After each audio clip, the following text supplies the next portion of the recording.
নমস্কার বন্ধুরা, আজকে হচ্ছে 25শে এপ্রিল। তো এখন বাজে হচ্ছে 3:30।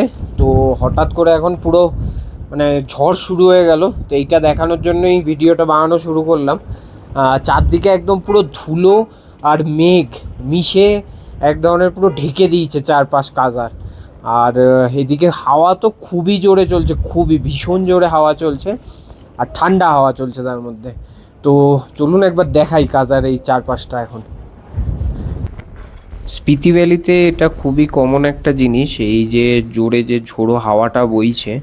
কেননা এখানে শুষ্ক ওয়েদার আর চারপাশের খোলা পরিবেশের জন্য এখানে যখন তখনই খুব জোরে হাওয়া বইতে শুরু করে। আর সাথে চারপাশে ধুলো প্রচুর থাকে, তো এই কারণে এরকম ধুলোর ঝড়ের একটা আকার নিয়ে নেয়। এটা অনেক সময় একদম পুরো ক্লিয়ার আকাশেও হয়। আজকে তো তাও মেঘে ঢেকে গেছে চারপাশ এখন। এই ঝোড়ো হাওয়া কম করে 15 থেকে 30 মিনিট অবধি কন্টিনিউ চলতেই থাকে। এই সময় বাইরে তো থাকাটা খুবই অস্বস্তিকর হয়, কেননা সাথে হাওয়া চলে প্লাস গায়ে প্রচুর ধুলোয় ভরে যায়।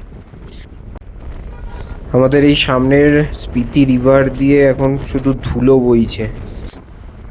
এইখান থেকে কি ভিলেজার দেখাই যাচ্ছে না, এখন পুরো ধুলো আর মেঘের একটা কম্বিনেশনে পুরো ঢেকেই গেছে জায়গাটা। আমাদের এই কাজার মেলা গ্রাউন্ডেও এইভাবে ধুলো উড়ে বেড়াচ্ছে এখন।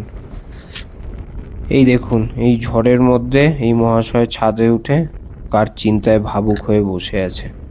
কোনো একটা ব্যালকনি থেকে এই গ্রিন গাছের ম্যাটটাও উড়ে এসেছে এখানে, কেন হাওয়া খুব জোরে চলছে তাই।